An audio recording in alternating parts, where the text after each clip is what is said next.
Hey, what is up? Welcome back, Design Squad, and in this video we're gonna continue on imposter syndrome. And I love this simple small example from Chris Hadfield, who got a reach out saying, how do astronauts not cry all the time from being scared? And his response is hilarious. He's saying, the greatest antidote for fear is competence. And this is exactly the theme of this next video and this episode too, because competence matters a lot.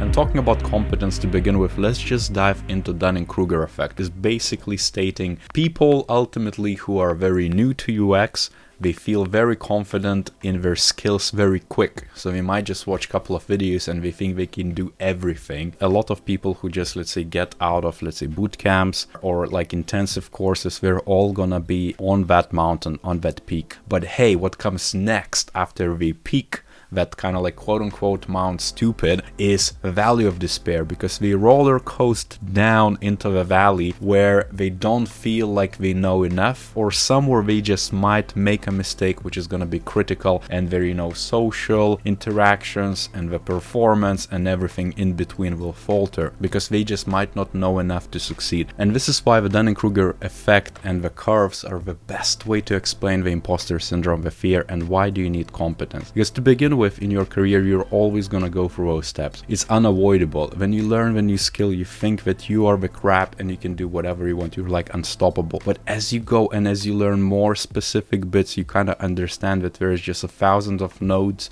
for you to take in and thousands of bits of information to process to understand if it's the right choice you're making in your career and your decisions. And following those curves, the imposter syndrome kind of follows you up until you reach that slope of enlightenment. And it could be years of once you reach the average kind of knowledge, whatever that means, wisdom amount, until you become an expert, you're always gonna feel like an imposter. Another thing which I was just thinking about, and I have in my upcoming book, those slopes, but at the macro level. Because let's say as you start your journey into UX, you're gonna be a junior, then you're gonna be a senior, a lead, and so forth. And each of those are gonna have the Dunningkruger effect to an extent, or it could be per skill set, let's say, as well. If amidst career as a senior, you might want to transition from, let's say, UX as a generalist into purely research, then the new found research environment is going to have its own slope. In a previous video, I described kind of that it's going to take time and you kind of have to not give in into it, but kind of realize at what point of that Dunning-Kruger are you and how much more do you need to go through until you're going to reach and come out and kind of not feel like an imposter anymore. Only people who don't feel like an imposters are actual imposters because they are stuck on a Mount Stupid and they never dip into that like valley of despair, which is very natural, and we never go into enlightenment. So we are stuck at that and we become consultants of nothing instead of doers of UX and consultants of UX, if that makes sense. We kind of advocate it, but we don't really know what we're doing and we make everyone else look bad. So don't do that. Do the opposite. Invest your time. What I like a lot about our industry, that already competent people who spend, let's say, decades within UX, all we are saying on a very high level is that you must grow into UX, that you must spend time. And I like this analogy from Dr. Nick Fine, who just made his own video. He talks about it in a drumming terms.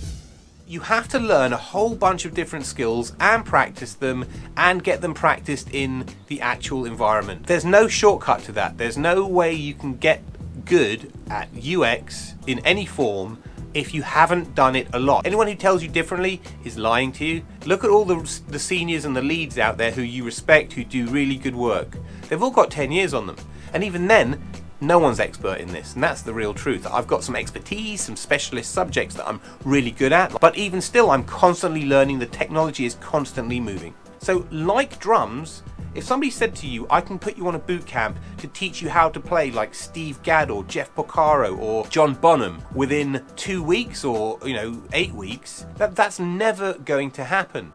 Any skill you pick up which is super complex and which requires you to put yourself out of a comfort zone through those roller coaster rides through a Dunning-Kruger effect, it's all gonna be about repetitions and trying to mix up the things and see exactly what works, so you cannot kind of like skip it and avoid it. What you want to do is really think about it as a framework for life. It's always gonna be like a shadow where if you take on any new challenge and you're gonna face the resistance and you're gonna just want to improve in any way, you're always gonna unpack and open a new case of Dunningkruger, and you're gonna have to go through those peaks. And it's kind of, I guess, a self-awareness also lesson here, because you face those fears, but also part of you might think that you know enough. Do you actually go out there and shout out that, hey, I'm a master of UX? Because probably you aren't. You know how long it takes, and you know what other experienced people tell you. The only call to action to finalize this video is for you to keep hammering. You have to go through enough of repetitions. You cannot just be like spend 3 months and come up with a case study and think you can do UX. I mean, you can sort of do it, but is it good? That's the question. And UX is synonymous with quality